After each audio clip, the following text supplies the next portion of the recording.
الله لا إله إلا هو الحي القيوم لا تأخذه سنة ولا نوم له ما في السماوات وما في الأرض من ذا الذي يشفع عنده إلا بإذنه يعلم ما بين أيديهم وما خلفهم ولا يحيطون بشيء من علمه إلا بما شاء وسع كرسيه السماوات والأرض ولا يؤوده حفظهما وهو العلي العظيم جربون الله أكبر এই আয়াতের নাম কি বলেন তো? আয়াতুল কুরসি। 9টা বাক্য মিলে আয়াত, 9টা বাক্য জুড়ে আমার আল্লাহর পরিচয়। এটা হলো কোরআনে কারীমের শ্রেষ্ঠ আয়াত। আর একটা শ্রেষ্ঠ সূরা আছে, যে সূরাটা তাওহীদের সূরা, যেটাতে আল্লাহর পরিচয় পরিপূর্ণ পাওয়া যায়। যে সূরাটার নাম করণ করা হয়েছে সূরার সংশ্লিষ্ট কোনো শব্দ থেকে নয়। 114 সূরার মধ্যে 2টা সূরার নামটা আল্লাহ তাআলা পৃথকভাবে নামকরণ করেছেন। যেরকম সূরা নাস, কুল আউযু বিরাব্বিন নাস, ফালাক, কুল আউযু বিরাব্বিল ফালাক, কুরাইশ লিইলাফি কুরাইশ, মাউন ওয়া ইয়ামনাউনাল মাউন, সূরা ফিল, আলাম তারা কাইফা ফাআলা রাব্বুকা বিআসহাবিল ফিল। প্রত্যেকটা সূরার নামকরণ হয়েছে সংশ্লিষ্ট সূরার কোন শব্দ সেখান থেকে চয়ন করে সূরার নামকরণ করা হয়েছে। কিন্তু শুধু 2টা সূরার নামকরণ করা হয়েছে পৃথকভাবে। একটা হলো যেটা দিয়ে আমরা নামাজ শুরু করি, সেই সূরার নাম কি বলেন?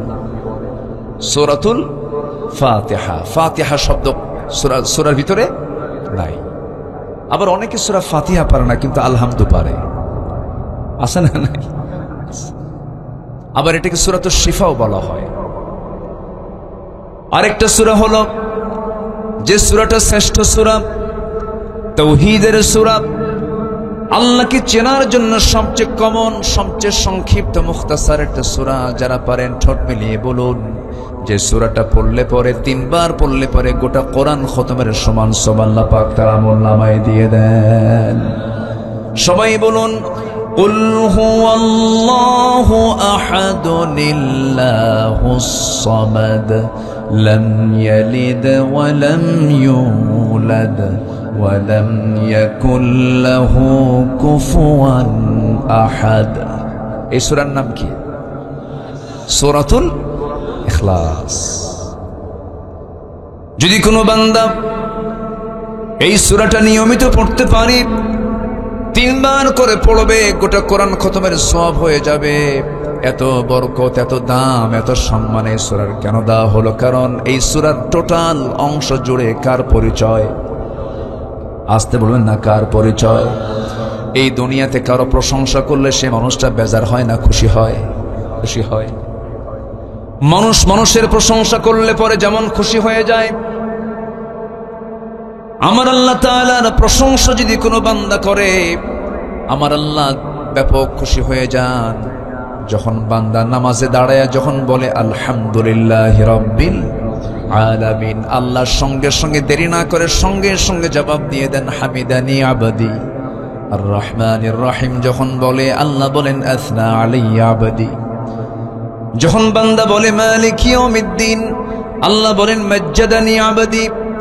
ইয়াকা না'বুদু ওয়া ইয়াকা নাস্তাঈন পর্যন্ত যখন বান্দা বলে, আল্লাহ বলেন হাদা বাইনি ওয়া বাইনা আবদি। ইহদিনাস সিরাতাল মুস্তাকিম থেকে শুরু করে নিয়ালাদ দালিন পর্যন্ত যখন বান্দা বলে, আল্লাহ বলেন বান্দারে নামাজের মধ্যে তুই এতক্ষণ ধরে যা যা চাইলি সমস্ত চাওয়া আমি আল্লাহ রাব্বুল আলামিন কবুল করে নিলাম। আবার বান্দা যখন রুকুতে চলে যায়, আল্লাহ তখন অস্থির হয়ে যান। বান্দা যখন সেজদায় পড়ে কাঁদে, আল্লাহ তখন সমস্ত ফেরেশতাকে ডাক দেন। ফেরেশতাকে ডাক দেন, ও ফেরেশতারা দেখ, এই বান্দাটা আমার সঙ্গে কত সুন্দর করে নামাজের মধ্যে কথা বলল, রুকু দিল, শুধু রুকু নয় সেজদাও দিল। এই বান্দার তামাম জিন্দেগীর গুনাহ মাফ করে ওই বান্দার জন্য জান্নাতের বাজেট আমি আল্লাহ পাস করে দিলাম। নামাজ মানে নাজাত, নামাজ মানে কি? নাজাত। কিন্তু দুঃখজনক, আমার দেশে নামাজি বেশি না বেনামাজি বেশি? আসতে বলো, নামাজি বেশি না বেনামাজি বেশি? কেন? ইসলামী সমাজের বৈশিষ্ট্য এমন হওয়ার কথা ছিল না। অবশ্যই তাহলে সমাজ গঠনে সমস্যা আছে না নাই? সমাজ বিনির্মাণে, সমাজটাকে সাজানোর জন্য যে নেতৃত্ব দরকার, সেই নেতৃত্বের মধ্যে ফাটল, প্রবলেম, অপূর্ণতা, অযোগ্যতা, ব্যর্থতা, অসম্পূর্ণতা আছে না নাই? যদি নামাজি নেতৃত্ব থাকতো আজকে সমাজের অধিকাংশ লোক নামাজি হতো, ঠিক কি না? সংসদে বলে যে কিছু কিছু মাদ্রাসায় সেই 4:30টার দিকে উঠে ছাত্রদেরকে পড়ানো হয়। 4:30টার দিকে উঠে তারা কি পড়ে তারা নিজেরাও জানে না, শিক্ষকও জানে না। মানে কোরআনটা মুখস্থ করে, এটা তাদের খুব গায়ের জ্বালার কারণ। চিন্তা করুন, যাদের কাছে কোরআন শেখা বিরক্তকর মনে হয়, কোরআন তেলাওয়াত যাদের কাছে বিরক্ত মনে হয়, যাদের কাছে কোরআনের চর্চা বিরক্ত মনে হয়, আমি তো মনে করি তাদের সিনার মধ্যে লুকানো আছে, রক্তের মধ্যে লুকানো আছে আবু জেহেল, হামান, ফেরাউনদের রক্ত।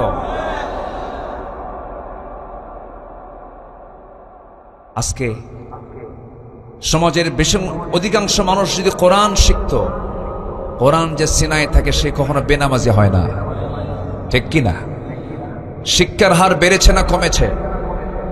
বলেন, আজকে সমাজ আগের তুলনায় শিক্ষার হার কমেছে না বেড়েছে? বেড়েছে। কিন্তু কোরআন শেখার যে হারটা সেটা কি বেড়েছে? বাড়ে নাই। কয়জন কোরআন পড়তে পারে বলেন? যে মাহফিল আমরা আসছে কোরআনের মাহফিল, যদি আমি বলি এখানে যারা আসছেন সহি করে কোরআনটা পড়তে পারেন কয়জন? সবার হাত কি উঠবে? আসতে বলেন, সবার হাত কি উঠবে? কিন্তু এটা কি উচিত ছিল বলেন? কোরআন শেখা, কোরআনটাকে সুন্দর করে তেলাওয়াত করা সবার জন্য সুন্নত ওয়াজিব না ফরজ? সুন্নত ওয়াজিব না ফরজ? ফরজ।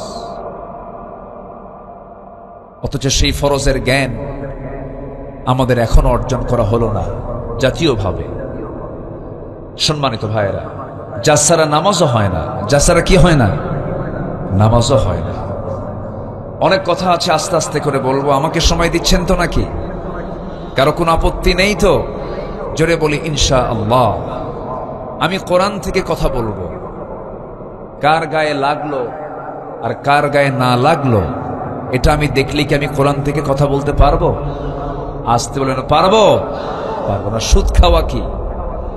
আসতে বলে, সুদ খাওয়া কি? আজকে সমাজে সুদ কম না সুদ বেশি বলেন? তাহলে সুদের বিরুদ্ধে কথা বললে সুদখোর কি খুশি হবে? আসতে বলে, সুদখোর কি খুশি হবে? যে জেনা করে, যে মদ খায়, যদি মদের বিরুদ্ধে কথা বলেন সে মদখোর কি খুশি হবে? এই দুনিয়াতে বৈধ ব্যবসা বেশি না অবৈধ ব্যবসা বেশি?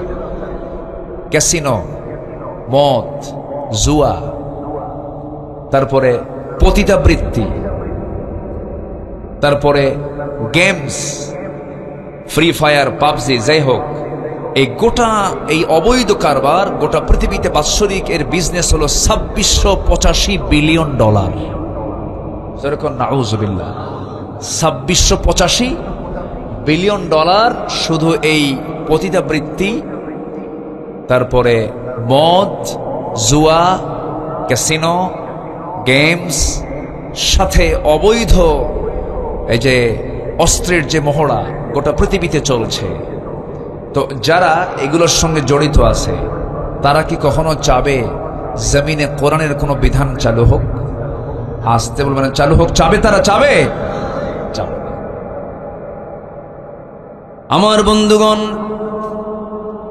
ভূমিকায় আমি কিছু কথা টেনে নিলাম, মূল আলোচনার দিকে আমি চলে যাচ্ছি, মূল আয়াতের দিকে আস্তে আস্তে চলে যাচ্ছি। সূরাটার নাম যেন কি বলেছিলাম বলেন? সূরাতুল বাকারা। শেষ দিকের আমি তিনটা আয়াতে কারিমা তেলাওয়াত করেছি। আল্লাহ রাব্বুল আলামিন তেলাওয়াতকৃত আয়াতের প্রথম আয়াতে 277 নম্বর আয়াতে মহান রাব্বুল আলামিন চারটা কাজের কথা বললেন।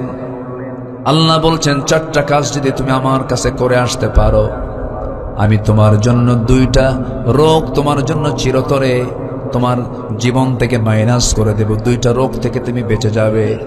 একটা রোগের নাম হলো ভয়, আর একটা রোগের নাম হলো চিন্তা। আজকে এই দুইটা রোগ বুঝে আমাদের সমাজে নাই। আসতে বলবেন না, আছে না নাই? ভয়, এটা কি রোগ না? আসতে বলবেন, ভয় কি রোগ নয়? চিন্তা, অনেকের ঘুম হয় না, কি হয়? চিন্তা হয়। আছে কিনা, আছে কিনা বলেন? 2-3টা ওষুধ একসঙ্গে মারে, তাও ঘুম হয় না। আল্লাহ বলছেন, চারটা কাজ করবা, কোনো ওষুধ খাওয়া লাগবে না, কোনো ভয়ও থাকবে না, কোনো চিন্তাও থাকবে না। আমি আল্লাহ দূর করে দেব সবকিছু। যেরকম সুবহানাল্লাহ। সম্মানিত ভাইয়েরা, সে ভয়টা কিসের? যেরকম শ্যামনগর, ওই বনাঞ্চলগুলো, সুন্দরবনের ভিতর একটা প্রাণী আছে, যে প্রাণীটা যদি তার সামনে কোনো মানুষ পড়ে যায় আড়ালে, রয়্যাল বেঙ্গল টাইগার ওকে ছাড়বে? ওর কাজ কি? হিংস্রতা। সে মাংসাশী প্রাণী, কাউকে পাইলে সে সবল দেবে, তাকে ধরে ফেলবে। আমরা এই জন্য বাঘকে দেখে ভয় পাই, সিংহকে দেখে ভয় পাই, সাপের কি বলে এটাকে, সবল। আচ্ছা, সাপ যদি আপনাকে অ্যাটাক করে আমরা ভয় পাই কেন? এর যে যন্ত্রণা, এর যে দংশন, এর বিষাক্ত সবল আমার জীবনকে নাশ করে দিতে পারে। কিন্তু এই জায়গায় আল্লাহ রাব্বুল আলামিন এই ভয়ের কথা বলেন নাই, এই চিন্তার কথা বলেন নাই। আল্লাহ রাব্বুল আলামিন বলছেন, তোর ভয়কে আমি আল্লাহ দূর করে দেব, তোর চিন্তাকে দূর করে দেব। এই যে সমাজ, আমরা জাগতিক জীবনে যে ভয়ের মধ্যে অবস্থান করছি, আজকে আমরা বাঘের জন্য, বাঘের যে ভয় আমরা পাই, বাঘকে দেখে ভয় পাই, সিংহকে দেখে ভয় পাই, এরপরে বিষাক্ত সাপ দেখে ভয় পাই। যতটুকু না ভয় পাই এই সমস্ত প্রাণীগুলোকে দেখে, তার চাইতে আজকে মানুষ বেশি ভয় পায় হলো কিছু হিংস্র মানুষের ভয়ের কারণে। ঠিক কিনা?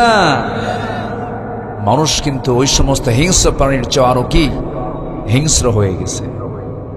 আজকে মানুষ সিংহকে দেখে বেশি ভয় পায় না মানুষ মানুষকে দেখে বেশি ভয় পায়? মানুষ মানুষকে দেখে বেশি ভয় পায়। কারণ কিছু মানুষ আছে সমাজের ভিতরে যারা হিংস্র, হায়না, জন্তুর চেয়েও ভয়ঙ্কর। আছে না নয়? সে জানে না যে একটা মানুষকে মেরে ফেলার অপরাধটা কি। সামান্য কিছু টাকা হাতে তুলে দিলে ভাড়াটিয়া খুন করে ফেলে। আজকে মানুষ মানুষকে খুন করছে, আজকে মানুষ মানুষকে হাসতে হাসতে মেরে ফেলছে।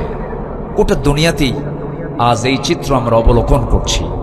তাহলে মানুষ আজকে হিংস্র সেই বাঘ, সিংহকে দেখে বেশি ভয় পায় না মানুষ আজকে মানুষকে দেখে ভয় পায়?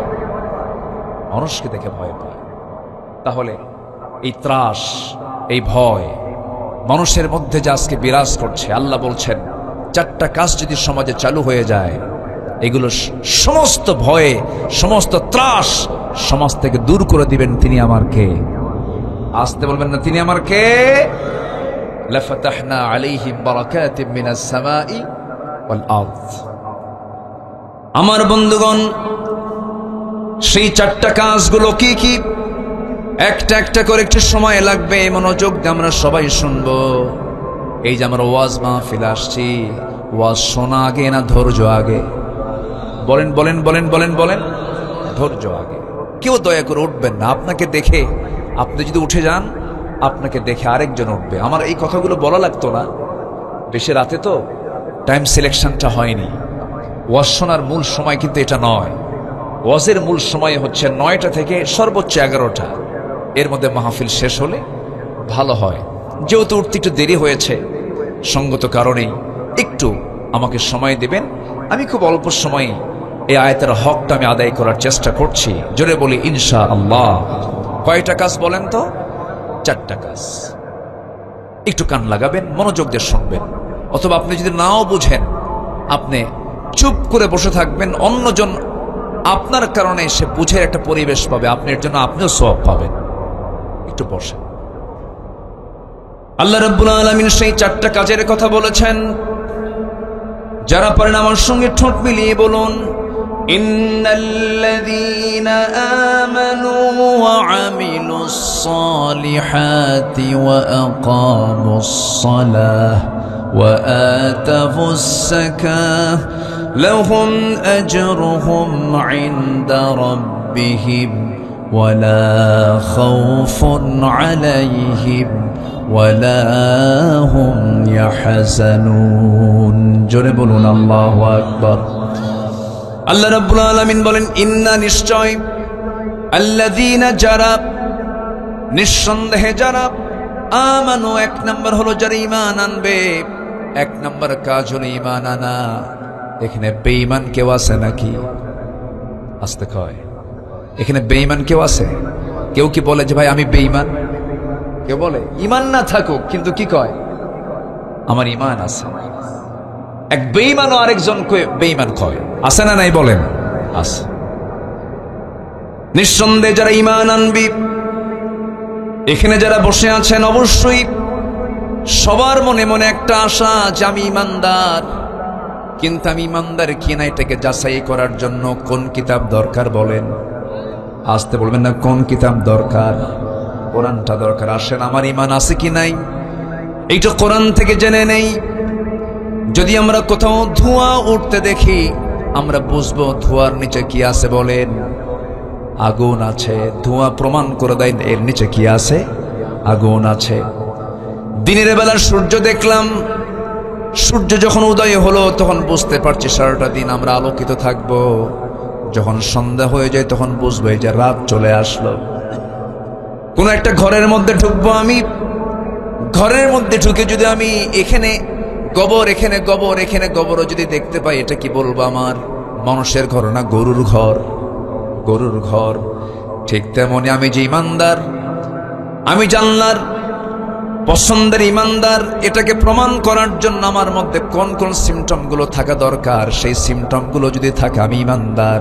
নচেত আমার নামে ঈমান কিন্তু কামে কোনো ঈমান নাই।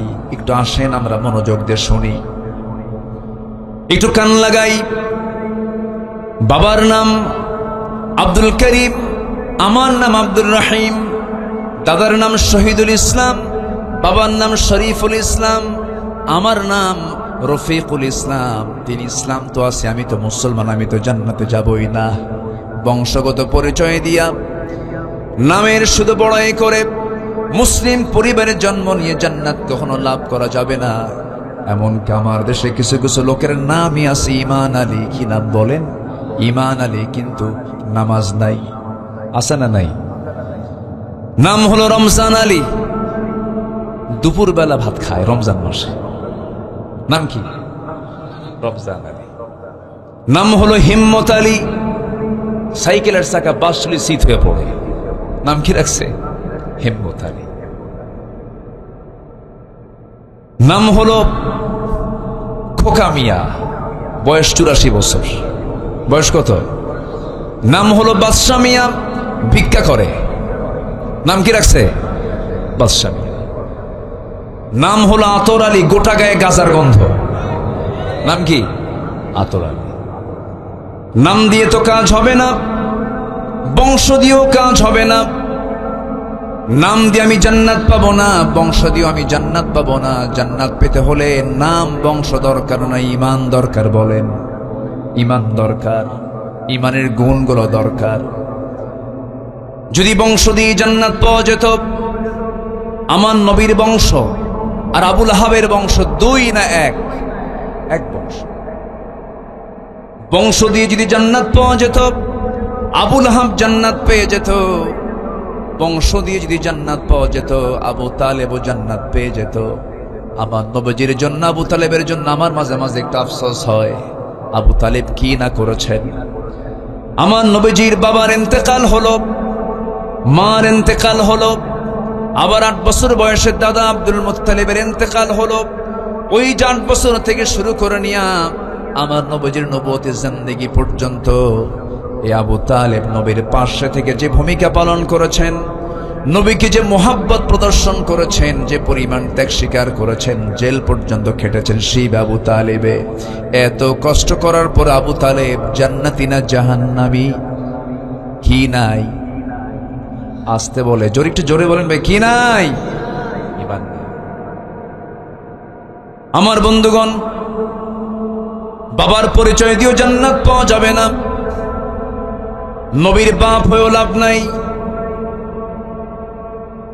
আবার নবীর সন্তান হয়েও লাভ নাই, নবীর ছেলে হয়েও লাভ নাই। নবীর বাবা ছিল আজর জাহান্নামী, ইব্রাহিম আলাইহিস সালামের মতো বাপ, তার মতো বাপ জাহান্নামী।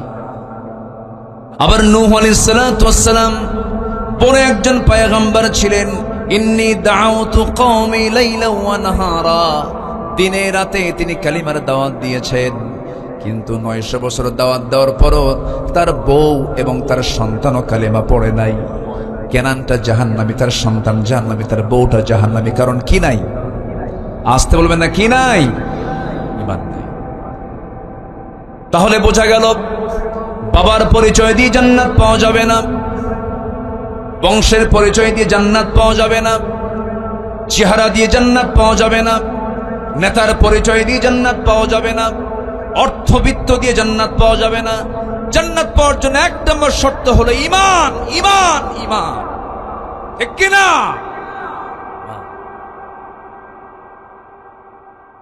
পীরের ছেলে বলি আপনি জান্নাত পাবেন না।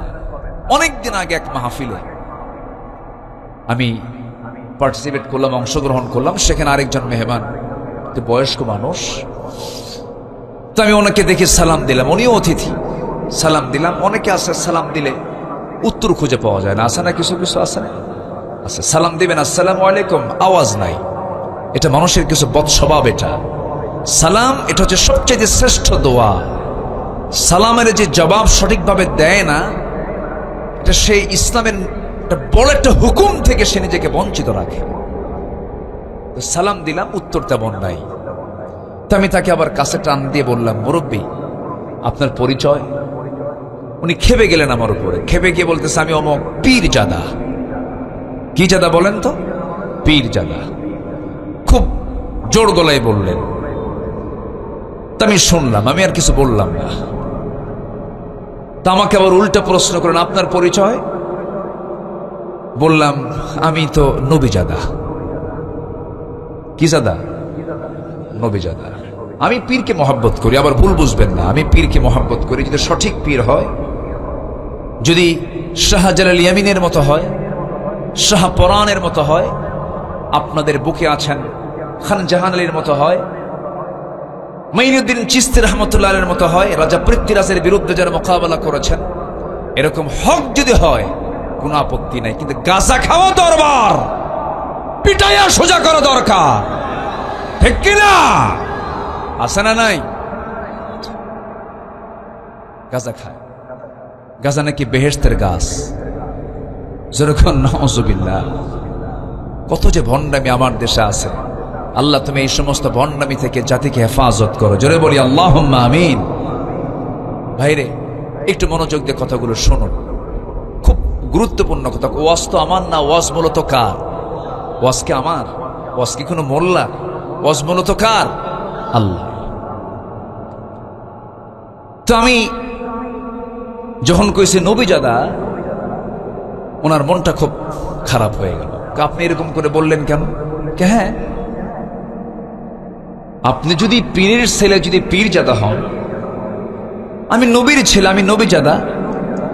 আমার বাপ আদম, উনি নবী, আমি তার ছেলে, নবী জাদা।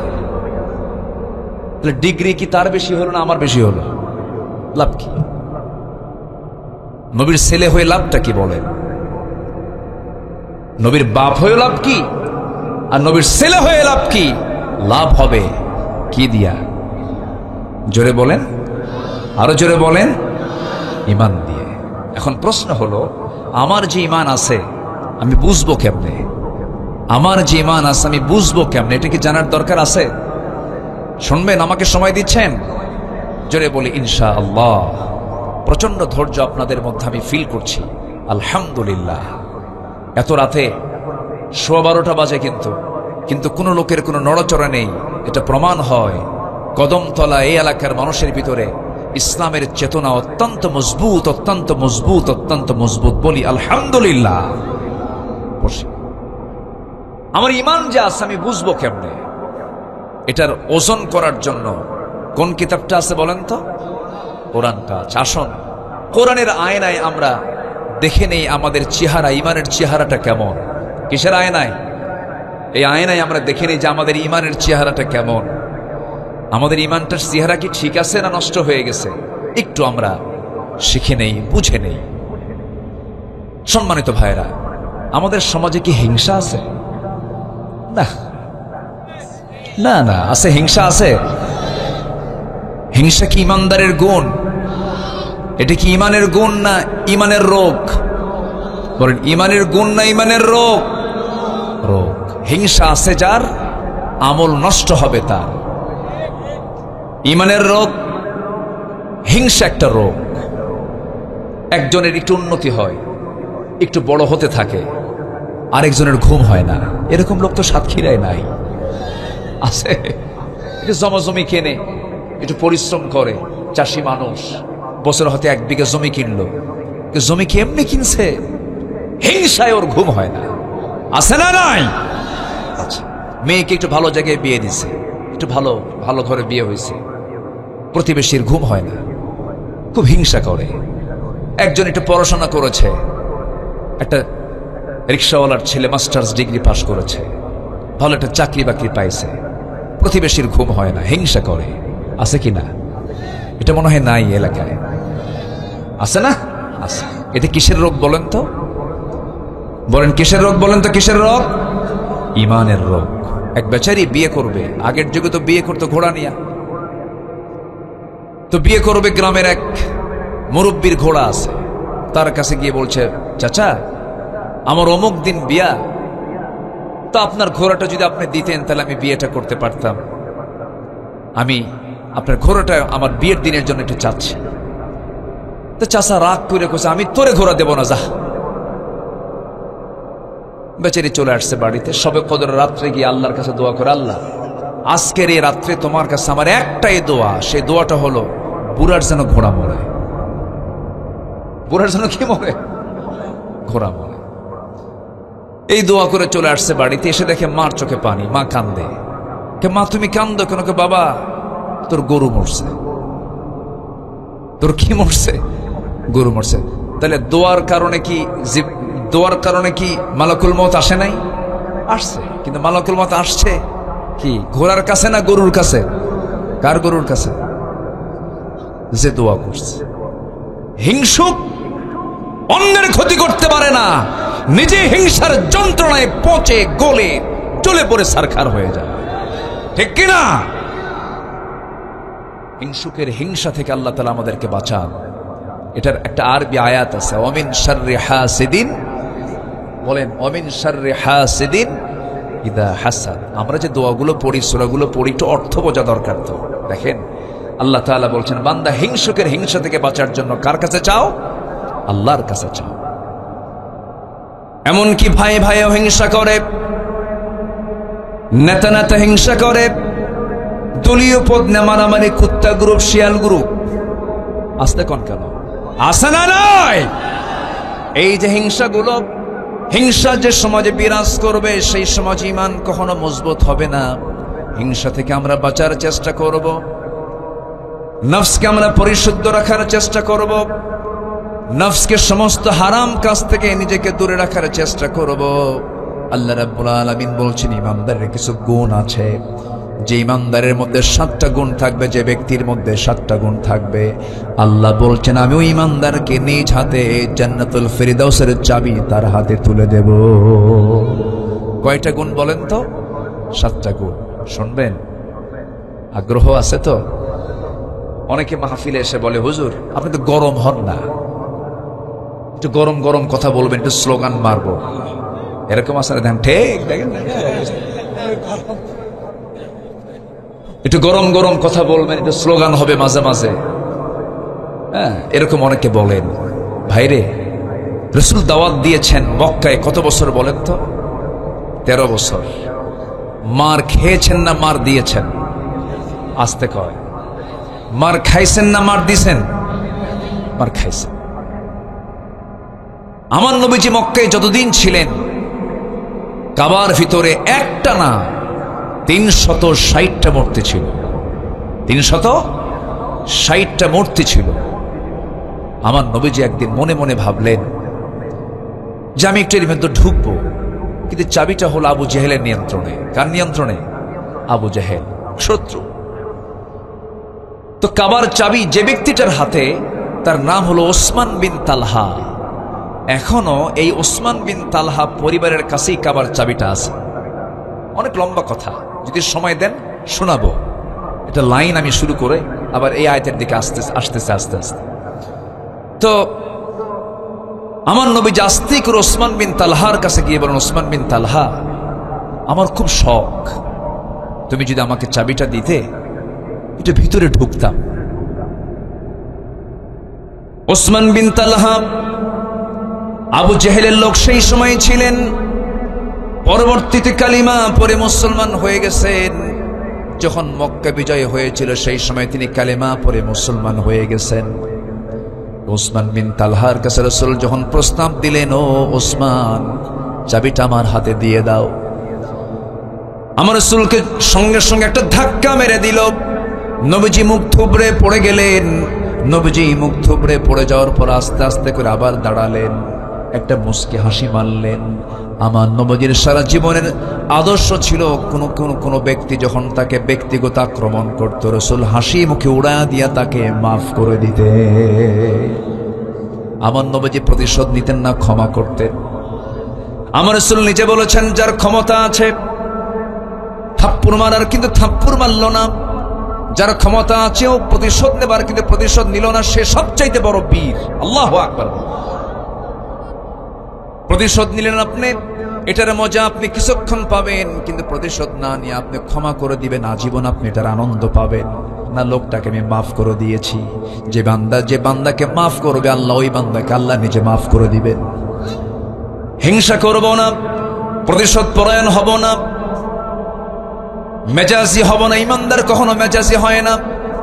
ইমানদার কখনো ক্ষিপ্র বদমেজাজি কখনো ইমানদার হতে পারে না। ইমানদার হাঁটবে, চলবে, ফিরবে, সবকিছু চিন্তার বাইরে না, চিন্তার ভিতরে থেকে। আমার নবীজি মুখ থুবড়ে জমিনে পড়ে গেলেন। সেই নবীকে মুখ থুবড়ে জমিনে ফেলে দেওয়া হলো, যে নবীর জন্য আমার আল্লাহ স্থির হয়ে যান, যে নবীর সম্মান আরশ আসিমের মালিক আল্লাহর পরে আল্লাহ নিজে পরিচয় দিয়েছেন, আলহামদুলিল্লাহি রাব্বিল আলামিন। আর আমার আল্লাহ আমার নবীর পরিচয় দিচ্ছেন, সবাই বলেন, ওয়ামা আরসালনাকা ইল্লা রাহমাতাল লিল আলামিন। যার সাথে আকাশের চাঁদ হাসে, জোরে কোন আল্লাহু আকবার। এই আকাশের চাঁদ ১৫০০ বছর আগে দ্বিখণ্ডন করেছেন আমার নবী মুহাম্মদ সাল্লাল্লাহু কিসের ইশারা দিয়া? ইনশাক্কাল কমর। আমার নবীজি বুখারীর বর্ণনা, রাসূল শুধু ইঙ্গিত করেছেন, চাঁদ দুভাগ হয়ে গেছে। আল্লাহু আকবার বলেন, মুজিজা। আবার যখন তিনি জন্ম নেন, আবু তালেবের বর্ণনা সিরাত গ্রন্থে আমি পেয়েছি। আবু তালেব নবীজির আপন চাচা, কাফের। একদিন নবীজির নবুয়ত প্রাপ্তির পর আবু তালেব বলতেছেন, মুহাম্মদ, একটা স্মৃতিচারণ করতে চাই তোমার সামনে। কি স্মৃতিচারণ? তোমার যখন জন্ম হলো, আমি নিজে তোমাকে দেখতে গেলাম তৃতীয় রাত্রিতে। কোন রাত্রিতে? তৃতীয় রাত্রিতে। তোমার ঘরের মধ্যে আমি ঢুকলাম, কিন্তু আমি লক্ষ্য করে দেখি তোমার মা তোমাকে ঘরের মধ্যে রাখে নাই। তোমাকে খোলা আকাশের নিচে, চাঁদনি আকাশের নিচে তোমাকে শুইয়ে রেখেছে। তোমার মার চোখে পানি, কান্নায় ভেঙ্গে পড়ছে, বারবার কান্নাকাটি করছে। তোমাকে কোলে নিতে পারতেছে না, বারবার টেনশন করছে। তোমার বাবা নাই, আমার ভাই আব্দুল্লাহর ইন্তেকাল হয়ে গেছে তোমার জন্মের পূর্বেই। তোমার মা তার স্বামীর জন্য বারবার কান্নাকাটি করে, তোমাকে কোলে নিতে বারবার সে অস্থির হয়ে যায়, অজ্ঞান হয়ে যায়। আমি লক্ষ্য করে দেখলাম তুমি একা, তোমার পাশে তোমার মা নাই। সেই সময় আমি লক্ষ্য করে দেখি তুমি চাঁদনি আকাশের রাত্রিতে, চাঁদনি আকাশের নিচে তুমি শুয়ে আছো। তুমি তোমার দু চোখ দিয়ে সুন্দর করে আকাশের চাঁদ দেখতেছো। তোমার ডান হাতটা যখন বাম দিকে আসে, তোমার সঙ্গে সঙ্গে চাঁদটাও বাম দিকে আসে। যখন তোমার হাতটা যখন ডান দিকে যায়, চাঁদটাও ডান দিকে চলে যায়। যখন তুমি তোমার হাত দুইটা দিয়ে নিচের দিকে টেনে আনো, আকাশের চাঁদটাও নিচের দিকে চলে আসে। আমি কি সেই রাতে এই দৃশ্যটা আমি ভুল দেখেছি না সঠিক দেখেছি মুহাম্মদ বলো তো? সঙ্গে সঙ্গে রাসূল বললেন, চাচা আল্লাহর কসম করে বলি সত্যি দেখেছেন। কারণ আমার মা তার স্বামী হারিয়েছেন, স্বামী না থাকার যন্ত্রণা সহ্য করতে পারছিলেন না। সন্তান আমি জন্ম নিয়েছি, সন্তানরা স্বামীর কোলে তুলে দিবেন, সেই স্বামীটা নাই। আমাকে দেখলেই তার স্বামীর কথা মনে হয়ে যায়। মা আমাকে টাইম দেন না, এই জন্য আল্লাহ রাব্বুল আলামিন আকাশের চাঁদ এই জন্য আমাকে কিছু রাতের জন্য আমার জন্য খেলনা বানায় দিয়েছিলেন। যেরকম সুবহানাল্লাহ। যে নবীর জন্য আকাশের চাঁদ আল্লাহ তাআলা খেলনা বানায় দেন, সেই নবীজিকে ওসমান বিন তালহা ধাক্কা মেরে ফেলে দেয়। নবীজি আস্তে করে দাঁড়িয়ে মুস্কি মুস্কি হাসি মেরে ওসমান বিন তালহাকে বলছেন, ওসমান, তোমার দাপটে, তোমার ক্ষমতা বলে তুমি আজকে আমাকে ধাক্কা মেরে ফেলে দিলা। তুমি কি জানো যে চাবি আজকে তোমার হাতে শোভা পাচ্ছে, ওই চাবি আল্লাহ তাআলা একদিন আমার হাতে তুলে দিবেন। একটু আস্তে কন সুবহানাল্লাহ। কেমন করে হাতে পেলেন? অনেক লম্বা প্রেক্ষাপট। শুনতে রাজি? আস্তে করে সবাই কি শুনতে রাজি আছেন? ওসমান বিন তালহা মনে মনে চিন্তা করতেছে, মুহাম্মদ বিন আব্দুল্লাহ যা বলে তাই তো হয়ে যায়, কারণ সে সত্যবাদী। আমরা জানি সে কখনো মিথ্যা কথা বলে না। তাহলে তো এই কথা যদি সত্যি হয়ে যায় তাহলে তো বিপদে পড়ে যাব। আস্তে করে কানে কানে বলে, মুহাম্মদ শোনো, তোমাকে কাবার চাবি আমি তোমার হাতে তুলে দেব, কিন্তু শর্ত হলো এই কথা যেন আবু জেহেলের কান পর্যন্ত না যায়, আবু জেহেল যেন না জানতে পারে। দেখছেন, নেতার ভয়ও আছে আবার। আমার নবীজি বললেন, ঠিক আছে, কেউ জানবে না, আমাকে কাবার চাবিটা দিয়ে দাও। কাবার চাবি যখন রাসূল হাতের মধ্যে নিলেন, দরজার সামনে গেলেন।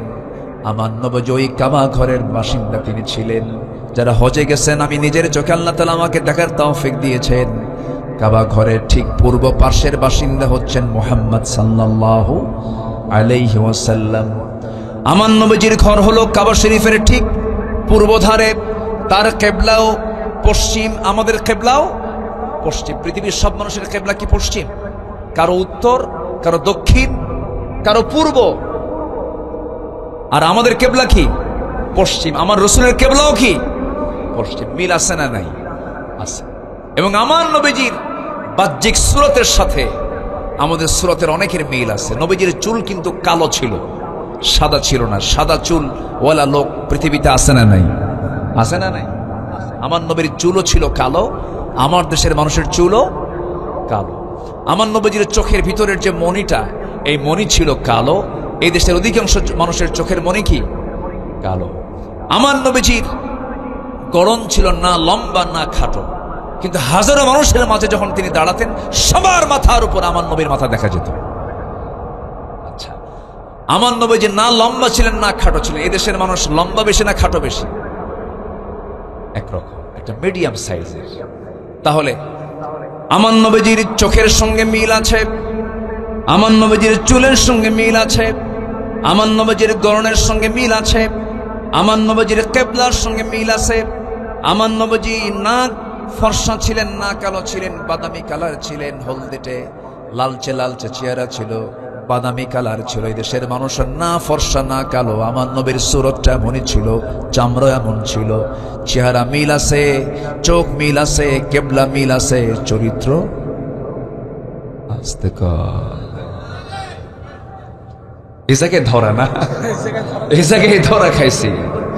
তাহলে সিরাত সুরাত দরকার না সিরাত দরকার? সূরত দরকার, মানে চেহারা দরকার না চরিত্র দরকার? সূরত নয়, সিরাত দরকার।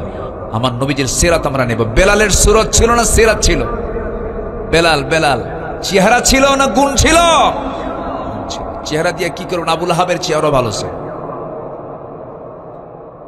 অনেক লম্বা কথা, শুধু আমাকে মনে করে দিবেন হুজুর কাবার চাবি রাসূল হাতে কেমনে পেলেন, এটা বলবেন, মনে করে দিবেন আমাকে যদি ভুলে যাই। আমার বন্ধুগণ, আমার নবীজি কাবার চাবি হাতের মধ্যে নিলেন। এবার কাবার দরজার সামনে দাঁড়ালেন, তালাটা খুললেন। তালা খুলে যখন ভিতরে ঢুকলেন, ভিতরে ঢোকার সঙ্গে সঙ্গে দেখতে পেলেন একটা মূর্তি না কয়টা মূর্তি? বলেন কয়টা? 360টা মূর্তি। নবীজির ভিতরে তো সাইয়েদনা ইব্রাহিমের রক্ত লুকানো আছে। সাইয়েদনা ইব্রাহিম আলাইহিস সালাম কি করেছেন বলেন তো? উনি যে আগুনে তাকে নিক্ষেপ করা হলো কি কারণে বলেন তো? বাপ বানাইছিল, বেটা ভাঙছে। আল্লাহু আকবার বলেন। ইব্রাহিম আলাইহিস সালাম তাকে যখন বলা হলো এগুলো ভাঙছে কে? যাচ্ছেন? ঠিক আছে, জি আলহামদুলিল্লাহ। প্রার্থী অ্যাডভোকেট সোহাগ ভাই, ঠিক আছে, তামিম আহমেদ সোহাগ ভাই, তিনি আপনাদেরকে সালাম দিয়েছেন। উনি একজন বিশিষ্ট আইনজীবী। ঘোড়া প্রতীক, ঘোড়া তো যুদ্ধের একটা বাহন, তাই না? ঘোড়ার পিঠে চড়েছেন মুহাম্মদ সাল্লাল্লাহু। আল্লামা সোহাগ ভাইকে সাইয়েদনা ওমর ফারুকের মতো দ্বীনের খেদমত আঞ্জাম দেওয়ার তৌফিক তুমি আল্লাহ দান করো। জোরে বলি আল্লাহুম্মা আমিন। আমার সোহাগ ভাই চলে যাচ্ছেন, তো আপনি আবার চলে যাবেন না তো? চলে যাবেন না তো? আচ্ছা ঠিক আছে, আমরা তার জন্য দোয়া করি। আমি তার নামটা বলে ফেললাম, তামিম আহমেদ সোহাগ ভাই। আল্লাহ তুমি তাকে দ্বীনের জন্য, কোরআনের জন্য কবুল করো। উনি নির্বাচনে দাঁড়িয়েছেন, যে উনি নির্বাচন করছেন, উনি এসেছেন দোয়া চাইতে। সবাই তার জন্য দোয়া করবেন। জি আল্লাহ কবুল করুন। জোরে বলি আল্লাহুম্মা আমিন। আমি তাকে হয়তো মাইক দিলে ভালো হতো, কিন্তু মাহফিলের সৌন্দর্য একদম নষ্ট হয়ে যাবে। মাহফিলের সৌন্দর্য রক্ষার্থে আমি তার কাছেও ক্ষমা সুন্দর দৃষ্টি কামনা করছি। জি ঠিক আছে, জি ইনশাআল্লাহ, আলহামদুলিল্লাহ। তো আমি কি আবার শুরু করতে পারি আলোচনা?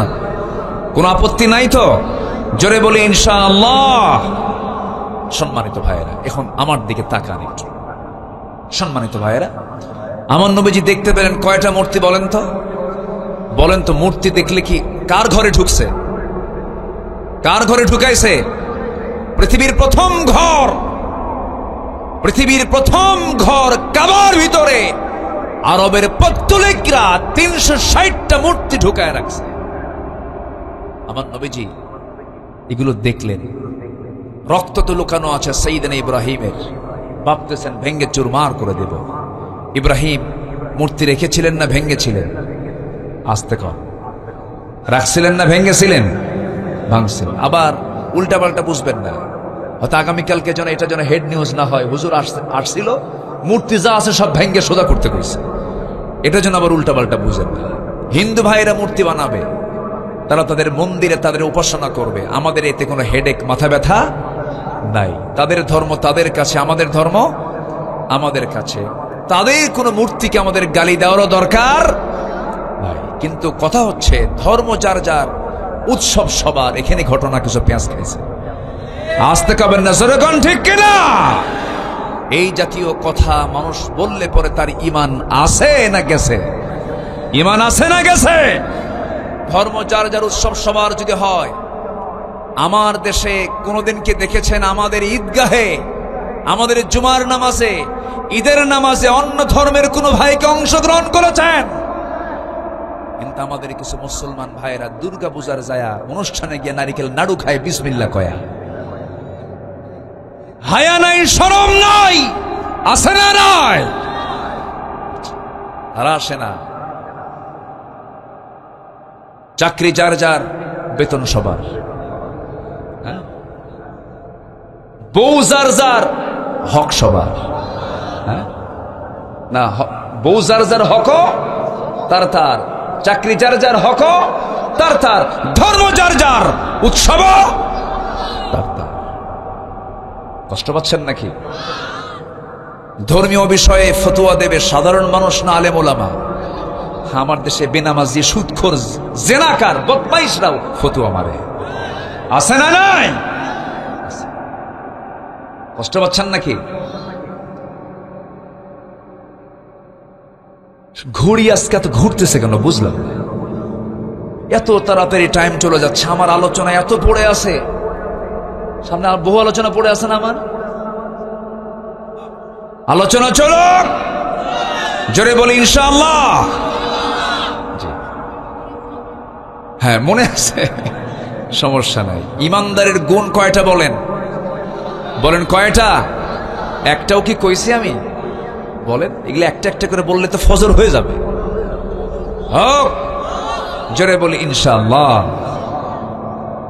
জি আলহামদুলিল্লাহ। এই ওঠেকে ধরেন তো রে, ধরেন তো। এই বসো বসো, বসেন। যে একটু মজা করে বললাম, আবার রাগ করেন না। একটু বসেন, কেউ উঠবেন না। আমি আর একটু সময় একটু মিলাই দেবো। আমি আলোচনা শুরু করেছি যেটা দিয়ে একটু গোছায় দিয়ে আমি শেষ করে ফেলবো। ফজর নামাজ পড়বো তো আমরা ইনশাআল্লাহ। আমার দেশে আবার বহু ইমানদার আছে হুজুর, ইমান কি বলেন, নামাজ না থাক ইমান তো আছে, বুকে থাপড়ে আবার, বুঝলেন, মানে ভাবে যে থাপ্পড় মারলে ইমান মজবুত হয়। আছে না নাই? আমার বন্ধুগণ, আমার নবীজি প্রচন্ড ক্ষেপে গেলেন, রেগে গেলেন। মূর্তিগুলো দেখে ভাবলেন সবগুলো ভেঙ্গে চুরমার করে দেব। ইব্রাহিম আলাইহিস সালাতু ওয়াস সালাম মূর্তিগুলোকে সব মাথাগুলো ভেঙ্গে দিয়েছিলেন। বলা হয়েছিল ইব্রাহিম এগুলো ভাঙছে কে? তিনি বললেন তোমরা তোমাদের রব কি জিজ্ঞাসা করো। তিনি জীবনে 3টা হিকমতপূর্ণ মিথ্যা কথা বলেছিলেন। কয়টা? ইব্রাহিম আলাইহিস সালাতু ওয়াস সালাম আমাদের জাতির পিতা। আমাদের জাতির পিতা কে? আবার কোন? আবার প্যাসপুস যেন না লাগে।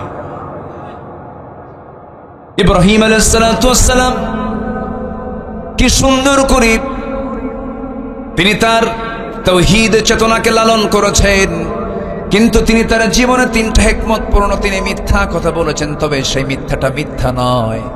যখন তাকে বলা হলো মূর্তিগুলো ভাঙছে কে, তিনি বললেন মূর্তিকে জিজ্ঞাসা কর। মানে এর মধ্যে জবাব দিচ্ছেন এমন কাউকে জিজ্ঞাসা করবা যে জবাবই দিতে পারবে না, সেই রব তোমার রব হয় কেমনে? নাম্বার 2 হলো চলো আমরা এই শহর ছেড়ে আমরা মেলায় যাব। তিনি বলেন আমি যেতে পারবো না, ইন্নী সাকিম, আমি অসুস্থ। অথচ তিনি শারীরিকভাবে সুস্থ ছিলেন, কিন্তু অসুস্থ হলো 2 প্রকার, একটা শারীরিক আর একটা মানসিক। মানসিক অসুস্থটাই সবচেয়ে জটিল। তিনি মানসিকভাবে অসুস্থ ছিলেন, কারণ ইমানদার শিরকের কাজ দেখলে সে সুস্থ থাকেন, অসুস্থ থাকে? অসুস্থ থাকে। নাম্বার 3 হলো ইব্রাহিম আলাইহিস সালাতু ওয়াস সালাম তার স্ত্রী সারা আলাইহিস সালাতু ওয়াস সালামকে নিয়ে যখন তিনি হিজরত করছিলেন, জালিম শাসক যখন বলে ফেললো ইব্রাহিম তোমার সঙ্গে এই মহিলার পরিচয়টা কি? তিনি মনে মনে চিন্তা করেন বউয়ের পরিচয় দিলে পরে সেই বউটাকে আমার কাছ থেকে নিয়ে চলে যাবে। তিনি বলেন এটা আমার বোন হয়, নিরাপত্তার জন্য বললেন। কিন্তু এরপরও বউটাকে তারা ধরে নিয়ে চলে গিয়েছিল। এই যে তিনি বউটাকে, নিজের বউটাকে বোন বলেছেন, যদিও মিথ্যা কথা নয়, ইন্নামাল মুমিনুনা ইখওয়া, কৌশল তিনি করেছেন। ইব্রাহিম আলাইহিস সালাতু ওয়াস সালাম এই 3টা হিকমতপূর্ণ কথা বলেছিলেন। আমার বন্ধুগণ, সেই ইব্রাহিম আলাইহিস সালাতু ওয়াস সালাম যখন বললেন মূর্তি ভাঙছে কে, তোমরা সেই মূর্তিকে জিজ্ঞাসা করো। কিন্তু ফলাফল শেষ পর্যন্ত হলো, তদন্ত রিপোর্ট হয়ে গেল মূর্তি অবশ্যই ইব্রাহিম ভাঙছে। শেষ পর্যন্ত আগুনে নিক্ষেপ করা হলো, কিন্তু ইমান এত মজবুত ছিল যে আগুন নিভে গেছে, ইমান নিভে নাই। জোরে বলেন আল্লাহু আকবার। অথচ তার পিতা ছিল মুশরিক, মুশরিকের ঘরে তাওহীদের চেতনা লালন করেছেন ইব্রাহিম আলাইহিস সালাতু ওয়াস সালাম। আর আমরা কার সন্তান? আমরা কি মুশরিকের সন্তান না ইব্রাহিমের সন্তান? বলেন আমরা কার সন্তান? ইব্রাহিমের সন্তান। আর আমরা মুশরিকের সন্তান হয়ে ইব্রাহিম আলাইহিস সালাম মূর্তি ভাঙলেন, শিরক উৎখাত করলেন, আর আমরা তার সন্তান হয়ে আজকে শিরককে লালন করছি। যেরকম নাউযুবিল্লাহ। এইদিকে আফসোস করে আল্লামা ইকবাল বলছেন উनको तहज़ीब ने हर बंद से आजाद किया, लाके काबे से सनम खाने में आबाद किया। नब्य যুগের সভ্যতা মোহে কেটে ফেললে সব বাঁধন, মসজিদ ছেড়ে মন্দিরে গিয়া বাসা বেঁধেছ হায় এখন। মসজিদ ভাল লাগে না, মন্দির ভালো লাগে, নামাজ ভালো লাগে না, কাজার আসর ভালো লাগে, আছে না নাই? ওই নেতার পথ ছাড়ো যে নেতা তোমাকে নামাজের কথা বলে না। ওই নেতৃত্ব ছাড়ো যে নেতা তোমাকে মসজিদে না নিয়ে মন্দিরে নিয়ে যায়। যে নেতা তোমাকে তাওহীদের কথা না বলে শিরকের কথা বলে, জাহান্নামের কথা বলে, নামাজের কথা বলে না, মদের বোতল তোমার হাতে তুলে দেয়, নারী তুলে দেয়, ওই সমস্ত নেতৃত্বের মুখে আমরা জুতা মারি, থুতু মারি। রাজি আছেন কারা কারা? হাত উঁচু করে দেখান মুসলমান।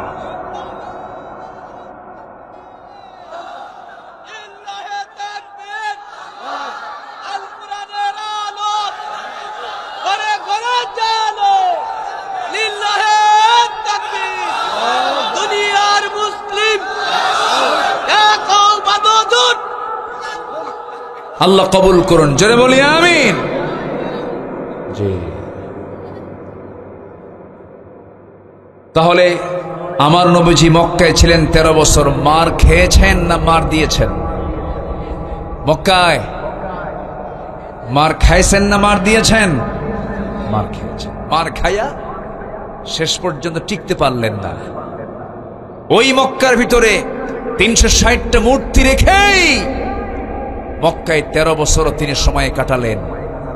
ভিতরে ঢুকি ভাবলেন সব মূর্তিগুলোকে ভেঙ্গে চুরমার করব, কিন্তু ক্ষমতা কি নবীর হাতে না আবু জেহেলের হাতে? বলেন কার হাতে? আবু জেহেলের হাতে।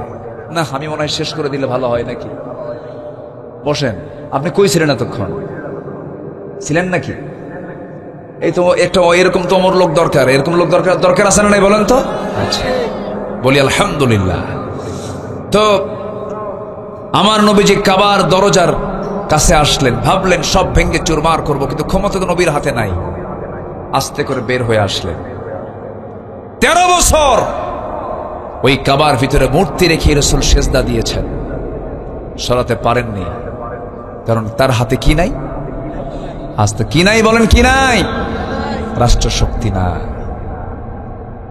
আকলমন্দ ইশারা বাসাত।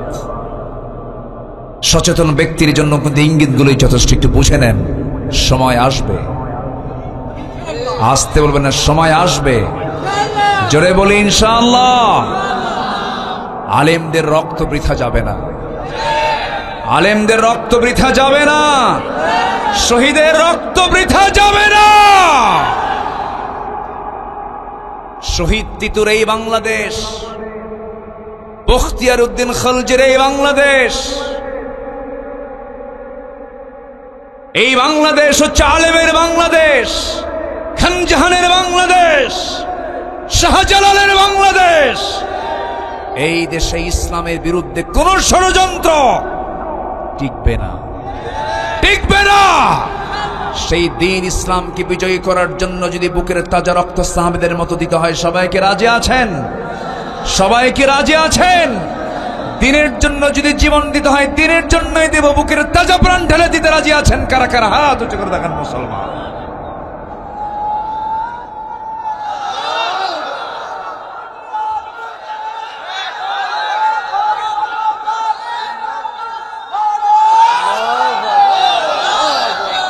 আল্লাহ কবুল করে, জোরে বলি আল্লাহুম্মা আমিন। সম্মানিত ভাইয়েরা, আমার নবীজি যখন মক্কায় ছিলেন, নবীজির চোখের সামনে সাইয়েদনা ইয়াসির রাদিয়াল্লাহু আনহুকে ধরা হলো। ধরে নবীর চোখের সামনে রাসূল দেখতে পাচ্ছেন, 2 হাত বাঁধা হলো, 2 পা বাঁধা হলো, মারতে মারতে বেহুশ করে ফেলা হলো।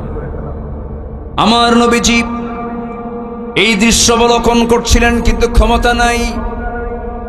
আবু জেহেলরা রিমান্ডে নিয়ে শেষ পর্যন্ত কি করলো?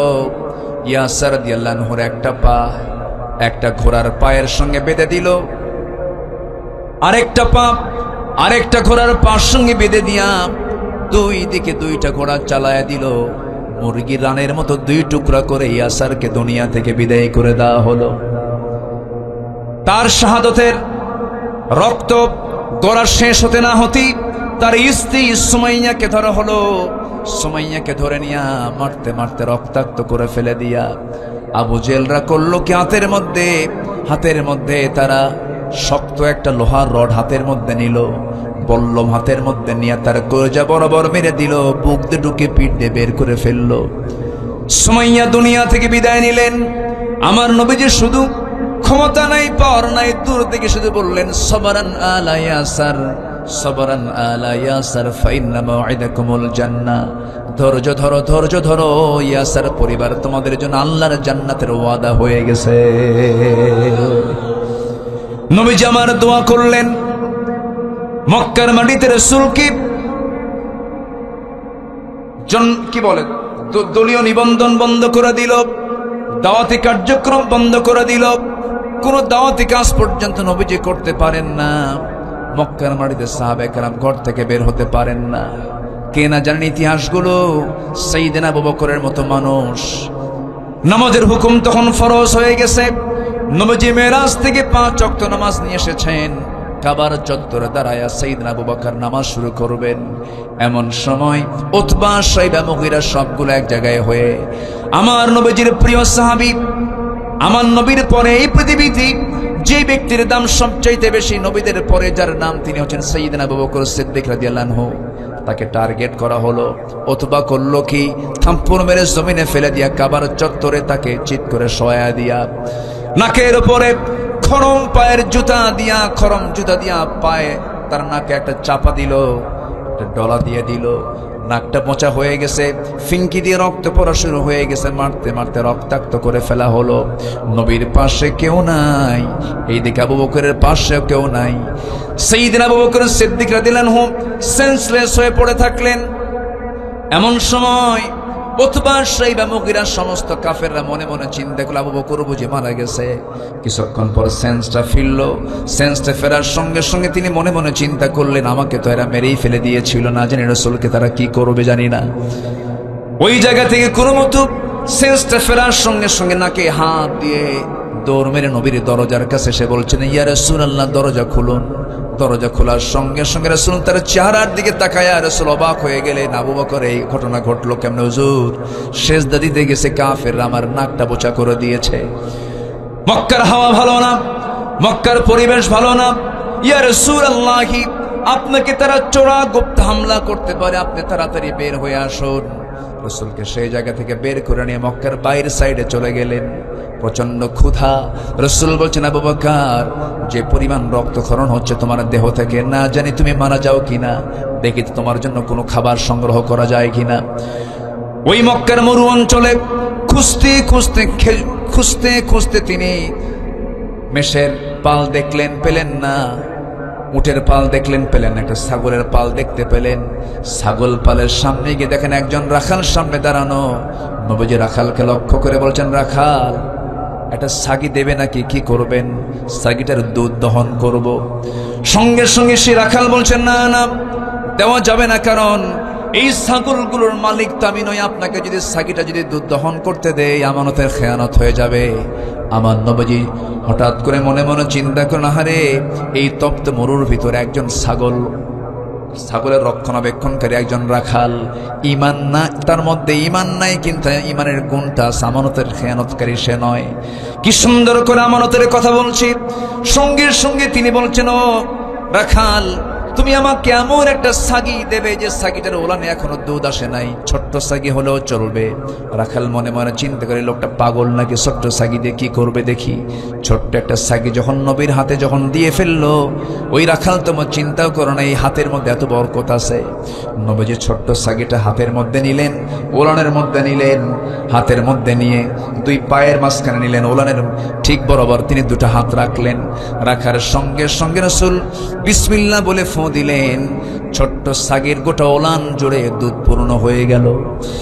নবীজি আমার রাখালকে বলেন, রাখাল, একটা বাটি আমাকে দাও, একটা পাত্র আমাকে দাও। একটা পাত্র যখন তার হাতে দেওয়া হলো, আমার নবীজি পাত্র হাতের মধ্যে নিয়ে দুধ দহন করলেন। দুধ দহন করতে করতে বাটিটা দুধ পূর্ণ হয়ে গেছে। রাসূল বলেন, আবু বকর রক্তাক্ত হয়েছে সকালবেলা, এখন তুমি বরকতের দুধ পান করো। নবীজি তার হাতে যখন দিলেন, বিসমিল্লাহ বলে তিনি পান করা শুরু করলেন। এত দুধ পান করলেন যে তার পেটের চামড়া টাইট হয়ে গেছে, কিন্তু চুল পরিমাণ দুধ কমলো না। রাসূল বলছেন, আবু বকর কেমন খাইছো? হুজুর খাইলাম তো মজবুত মতো, কিন্তু আমার পেট ভরে গেল, কিন্তু বাটি থেকে দুধ আমি কমাতে পারছি না। রাসূল বললেন, তুমি দুধ কমাতে পারবে না, রাখালকে দিয়ে দাও। রাখালকে দেওয়া হলো। রাখাল যখন শুরু করলো, আর রাসূল বিসমিল্লাহ বলে দিলেন, সেও পান করা শুরু করলো। সেও তৃপ্তি ভরে দুধ পান করলো, কিন্তু বাটির দুধ, পাত্রের দুধ চুল পরিমাণ কমলো না। রাসূল বলছেন, শোনো আমার সাহাবী আবু বকর, এই জায়গায় যদি আরো আল্লাহর কিছু বান্দা থাকতো, তারাও সবাই মিলেই বাটির দুধ কমাতে পারতো না, যতক্ষণ আমি আমার ঠোঁটটাই বাটিতে না লাগাবো। আমার রাসূল সর্বশেষ করলেন কি, বাটিতে হাতের মধ্যে নিলেন, বিসমিল্লাহ বলে সেবন করলেন, দুধটা ফুরে গেল। এবার বলছেন, রাখাল তোমার বাটি তোমার হাতে রাখো, তোমার ছাগলটাও তোমার হাতে রাখো, আমরা এখন রওনা দিলাম। আবু বকর চলো চলে যাই। সঙ্গে সঙ্গে রাখালের চোখে পানি। রাসূল বলছেন, রাখাল তোমার চোখে পানি কেন, কি হয়েছে? রাখাল বলছে, আমাকে আপনি রেখে যাচ্ছেন কেন? আপনি আমাকে সঙ্গে করে নিয়ে যান। রাসূল বলেন, তোমাকে সঙ্গে করে নিয়ে গেলে পরে ছাগলগুলো দেখবে কি তোমার আমানতের তো খেয়ানত হয়ে যাবে। তা তো সত্যি কথা, ঠিক আছে আপনি চলে যান, তবে শর্ত হলো আপনাকে যখন আমি সাগিটা দিলাম, সেই সাগি দেওয়ার সঙ্গে সঙ্গে আপনি ওলানে হাত দিলেন, কি যেন পড়লেন, ওলানটা দুধে ভরপুর হয়ে গেল। দুধটা আপনি দহন করলেন, বাটি পূর্ণ হয়ে গেল। আপনাকে আমি ছুটি দেব, তবে শর্ত হলো আপনাকে এই দোয়াটা আমাকে শিখিয়ে যেতে হবে। আপনি আমাকে এই দোয়াটা শিখিয়ে দেন। নবীজি আমার মুস্কি মুস্কি হাসি মেরে বলছেন, ও রাখাল, তোমাকে যে আমি দোয়াটা শিখাবো, 1000বার দোয়া শিখায় কোনো লাভ হবে না, কারণ তোমার মধ্যে কি নাই? আসতে বলে, কি নাই? আল্লাহ বলছেন, কয়টা কাজ করো? মনে আছে আপনাদের? ভয়ও থাকবে না, চিন্তাও থাকবে না। কয়টা কাজ করো? আর ইমানের গুণ কয়টা? ইমানদারের গুণ কয়টা বলেন? 7টা গুণ। অনেকগুলো কথা পড়ে আছে।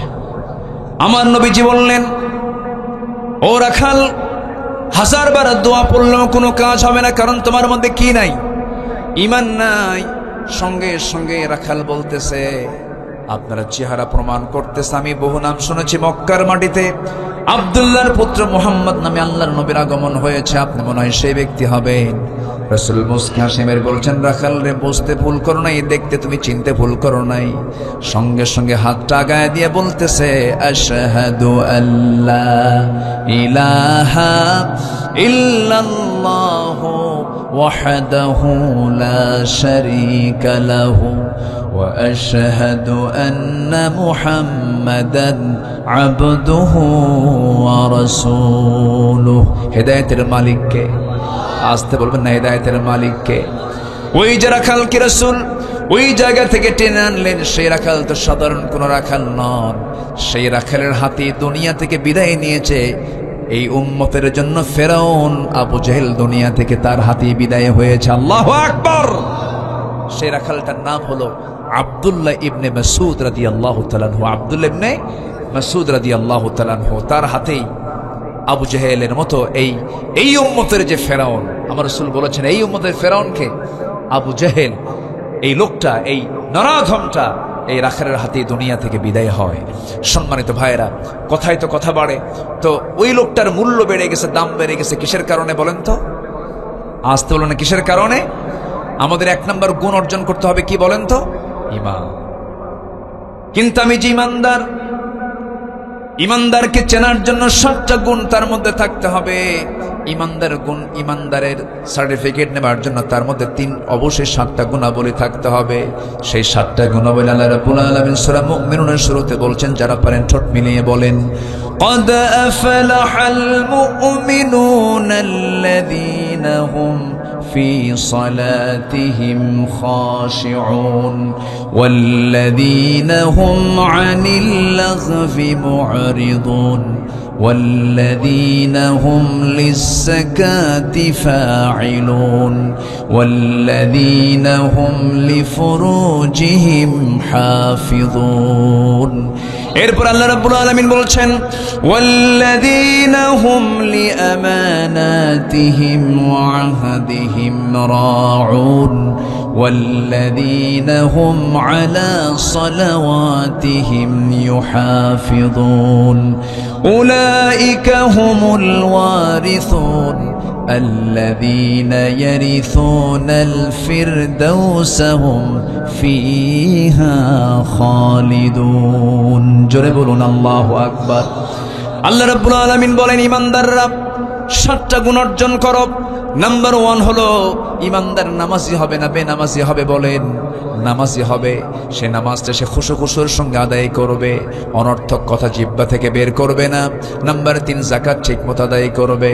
নাম্বার 4 সে তার লজ্জাস্থানকে হেফাজত করবে। যুবকরা, নিজের চরিত্র ঠিক রাখার জন্য অবশ্যই নিজেকে কন্ট্রোল করার দরকার আছে না নাই? আসতে বলবেন না, আছে না নাই? বিবাহ পূর্ব কোনো প্রেম করা যাবে? আস্তে আস্তে কর। বিবাহ পূর্ব কোনো প্রেম করা যাবে? আচ্ছা, বিয়ের আগে কি প্রেম হয় না জেনা হয়? বিয়ের পরে কি হয়? প্রেম হয়। কিন্তু আজকে বিয়ের আগে, আজকে সমাজে বিয়ের আগে কি হয়? প্রেম হয়ে যায়। বিয়ের আগেই যদি প্রেম ট্রেম করো, বিয়ের পরে তার প্রেম থাকবে না, খালি কিলা কিলিয়ার ঘুষাঘুষি হবে, ঠিক কিনা? এগুলো করবা না।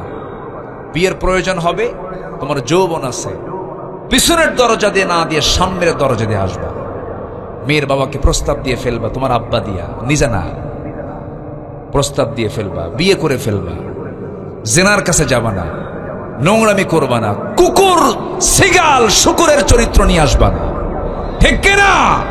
আমি মানুষ, আমার মানুষের চরিত্র যেন আমার মধ্যে থাকে, এই দিকটা তোমার খেয়াল করতে হবে। তোমাকে ঈমান নষ্ট করার জন্য তোমার সামনে উলঙ্গ হয়ে নারীরা সামনে দাঁড়াবে আখিরি জামানায়। সেই দৃশ্যকে আমরা দেখছি না আজকে? সেই দৃশ্য দেখছি কিনা? আজকে চরিত্রহীনা লম্পট বদমাইশগুলো হয়ে যায় সমাজের সেলিব্রিটি, ঠিক কিনা? আর ওই সমস্ত অশ্লীল বেহায়াপনা চরিত্রহীনা এই সমস্ত মেয়েদেরকে কলেজের মাঠে, স্কুল মাঠে নিয়ে এসে নাচায়। আর যে নেতারা হাতের তালি মারে, ওই সমস্ত নেতৃত্বের মুখে জুতা মারা দরকার, ঠিক কিনা? জুতা মারা দরকার। বুঝে নেন কথাগুলো। এরকম বদমাইশ আছে না নাই? এমন অসভ্য বাপ আছে, নিজের মেয়েকে মঞ্চে তুলে দিয়ে মেয়েকে বলে, তুই না মা, তুমি নাচো। মেয়ে নাচে, বাবা হাতের তালি দেয়, থাপড়ায় 32 দাঁত ওই বাপের ভাঙ্গা দরকার। সচেতন হতে হবে। আজকে নোংরা মানুষগুলো সমাজের নেতৃত্বের আসনে বসে গেছে। মসজিদ কমিটি পর্যন্ত দখল করেছে সুদখোররা। কথা বলবো, কথা তো কেবল শুরু হচ্ছে আমার।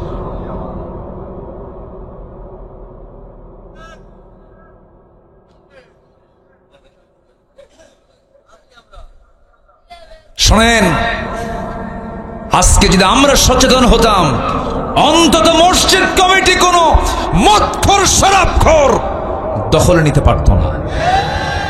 সচেতন হওয়ার দরকার আছে না নাই? আজকে আপনি সামনে দাঁড়াবেন না, আপনাকে পাড়ায়া মারবে। দাঁড়াতে হবে। কুম ফাআনযির রাব্বাকা ফাকাব্বির। চোরের সংখ্যা 10 জন, বাড়িওয়ালা 1 জন। শক্তি কার বেশি? কার শক্তি বেশি? আমরা বাড়িওয়ালা, ওরা চোর। শুধু হুঙ্কার দরকার, সব বঙ্গোপসাগরে হাবুডুবু খায়া মরবে। সাথে শুধু ঈমানটা থাকতে হবে। কি থাকতে হবে? ঈমানটা থাকতে হবে। নামাজ পড়বো তো ভাই? আজকে আমার দেশে এখন মসজিদ বেশি না মুসল্লি বেশি? বলেন তো। সেদিন এক মসজিদে ঢুকলাম ফজরের সময়, ঢুকে দেখি মোট 3 জন মুসল্লি, আমি সহ, আর বাকি 2 জন হলো ইমাম আর মুয়াজ্জিন আর আমি।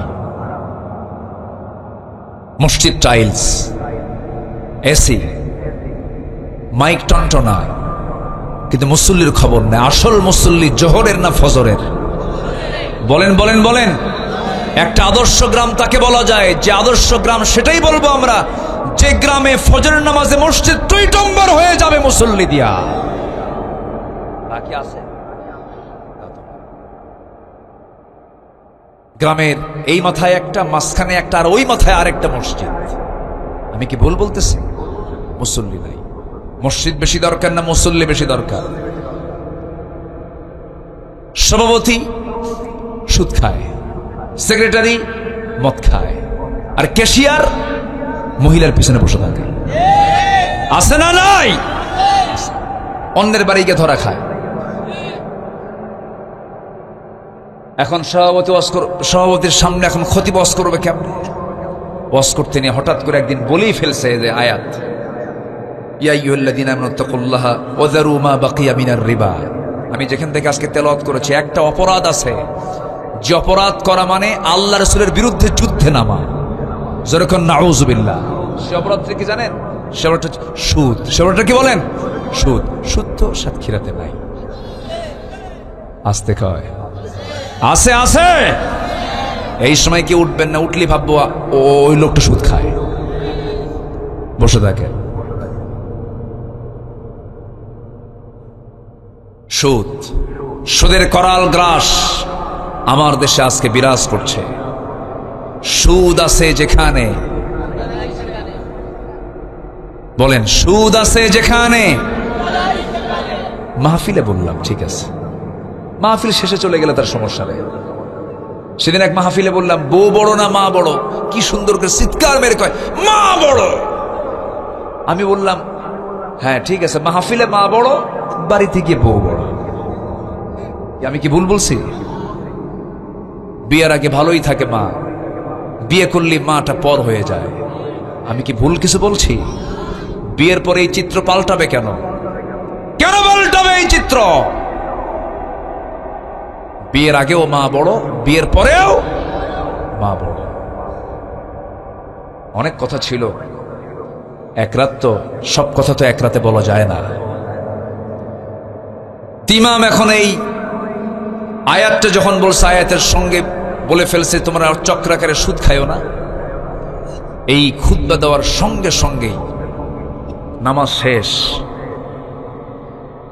সভাপতি ইমাম সাহেবের সামনে মুখে মুখে দাঁড়িয়ে বলতেছে, হুজুর আপনি সুদের বিরুদ্ধে ওয়াজ করবেন, ভালো কথা করছেন, আয়াত আসছে সমস্যা নাই, কিন্তু আপনি সুদের কথা বলার সময় আপনি আমার দিকে তাকায়া তাকায়া বললেন কেন? কি কথা কি বোঝেন? চাকরি আছে, আজ থেকে চাকরি আছে। আমরা সেই ইমামকে দেখতে চাই বাংলার জমিনে, যে ইমামরা বিচার করবে।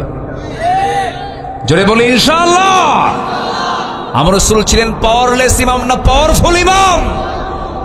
রাসূল বিচার করেছেন মসজিদের মেম্বার থেকে। সম্মানিত ভাইয়েরা, সম্মানিত বন্ধুগণ, অনেক কথা। 7টা গুণ আমরা ইমানদার যদি হতে চাই, আমরা 7টা গুণটা অর্জন করবো আমাদের জীবনে। জোরে বলি ইনশাআল্লাহ। 4টা কাজ করো, আল্লাহ বলছেন তোমার মধ্যে থেকে ভয় এবং চিন্তা আমি আল্লাহ নিজে দূর করে দেব। 1 নাম্বার হলো ঈমান আনো ভালো করে। নাম্বার 2 হলো ওয়ামিলুস সলিহাত, নেক কাজ করো। নেক কাজ বলতে পৃথিবীতে যত হালাল কাজ আছে সমস্ত কাজকে নেক কাজ বলা হয়। যেমন আপনি মাহফিল থেকে বাড়িতে চলে যাবেন, বাড়িতে যাওয়ার পথে রাস্তায় দেখতে পেলেন একটা খোয়া পড়ে আছে ঠিক মাঝখান বরাবর, একটা আদলা ইট পড়ে আছে, খোয়া পড়ে আছে। ওই ইটের উপরে, খোয়ার উপরে কারো পা পড়লে পা পিছলে গিয়ে ভেঙে যেতে পারে। আপনি সেই খোয়াটা আস্তে করে সরায়া রাখলেন আর সাইডে রাখলেন। আল্লাহ রাসূল বলছেন এটাও ঈমানের একটা শাখা। এই কাজের জন্য আল্লাহ পাক তাকে জান্নাত দিতে পারে। নেক আমল বলতে বোঝায় হলো কল্যাণমূলক যত কাজ আছে, যত ভালো কাজগুলো আছে সমস্ত কিছু হলো নেক আমল। আমার বন্ধুগণ, ওজনে কম দেওয়া খুব নেক আমলের কাজ। নেক আমল ওজনে কম দেওয়া লোক সাক্ষীরাতে মনে হয় নাই। আসতে বলবেন না, আছে না নাই? এখন ওজনে কম দেবে কেমনে? কারণ সব তো ডিজিটালে মাপে। এটা কি কম বেশি হয়? হ্যাঁ, মাথা টাল হলে ওটাও টাল হয়, মাথা টাল হলে ওটাও টাল হয়ে যায়। ওজন কম বেশি করার একটা সূরা আছে, ওয়াইলুল লিল মুতাফফিফিন, ধ্বংস হোক তার যারা ওজনে কম বেশি করবে। আমার বন্ধুগণ, সবকিছু আমার আপনার জন্য নেক আমল হবে যদি সেটা আল্লাহর নিয়ম মাফিক হয়। আর সবকিছু আমার আপনার জন্য বদ আমল হয়ে যাবে যদি আল্লাহর নিয়ম মাফিক না হয়। নাম্বার 2 হলো যারা নেক আমল করে দুনিয়া থেকে বিদায় নেবে, ঈমান যারা আনবে। নাম্বার 3 হলো ওয়াকামুস সালাহ, যারা নামাজ কায়েম করবে। আজকে আমার দেশে কি নামাজ কায়েম আছে নাকি? আজ থেকে নামাজ কায়েম আছে?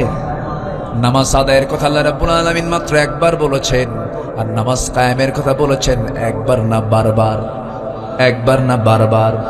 আজকে যদি বাংলার জমিনে নামাজ কায়েম থাকতো, সুদ থাকতো না, জেনা থাকতো না, ঘুষের কারবার থাকতো না।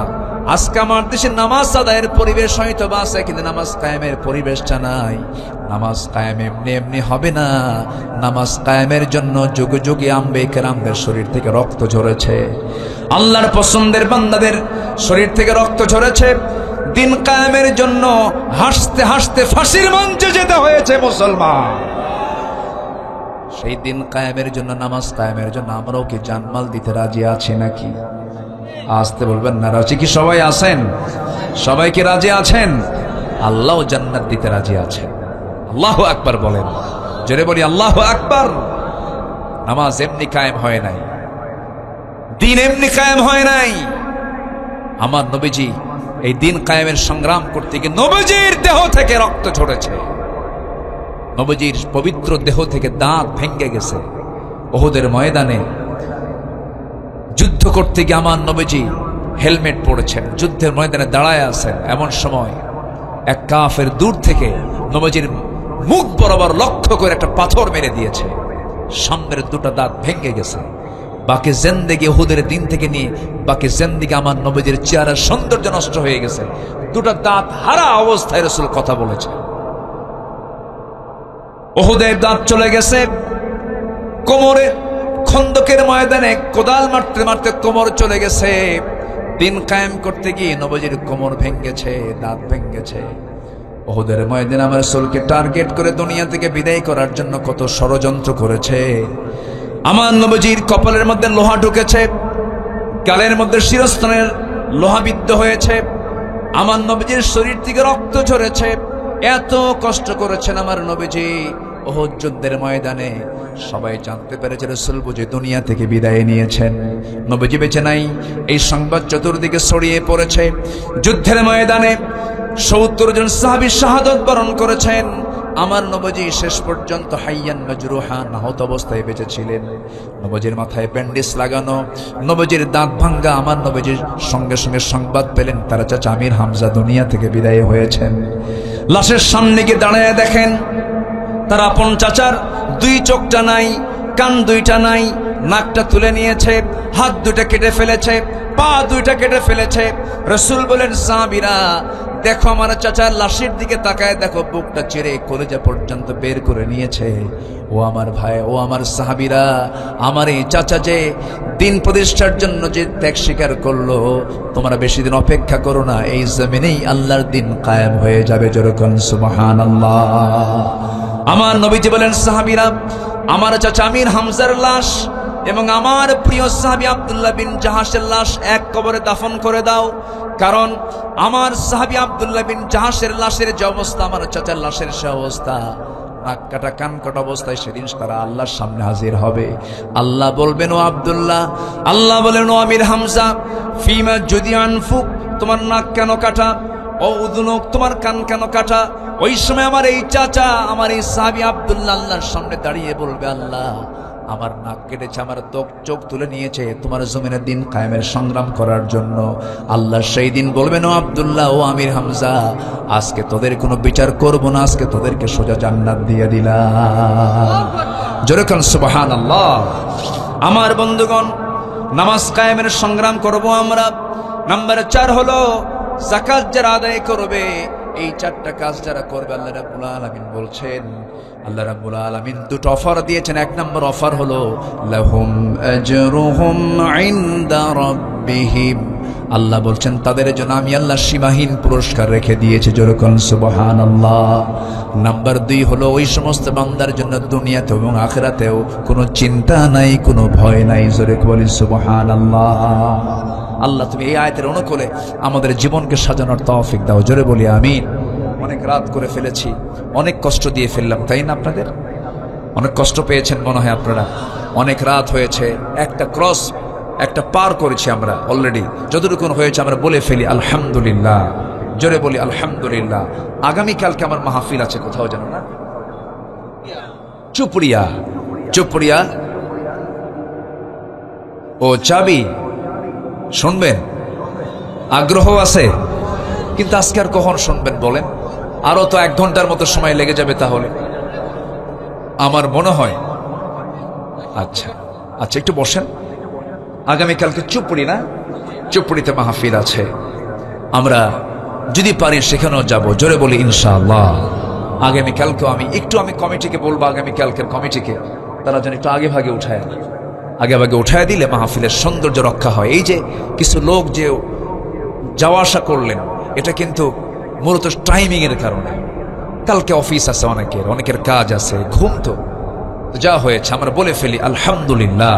যে নামাজের মতো করে বসি, আমরা একটু নামাজের মতো করে বসি, সবাই বলে সুবহানাকাল্লাহুম্মা ওয়া বিহামদিকা আশহাদু আল্লা ইলাহা ইল্লা আনতা আস্তাগফিরুকা ওয়া আতুবু ইলাইকা। চিৎকার মেরে বলি, ইয়া আল্লাহ, আমার জীবনে সগীরা কবীরা, ছোট বড় সব গুনাহ তুমি আল্লাহ মাফ করে দাও। জোরে বলি ইয়া রব্বাল আলামিন, ইয়া রব্বাল আলামিন।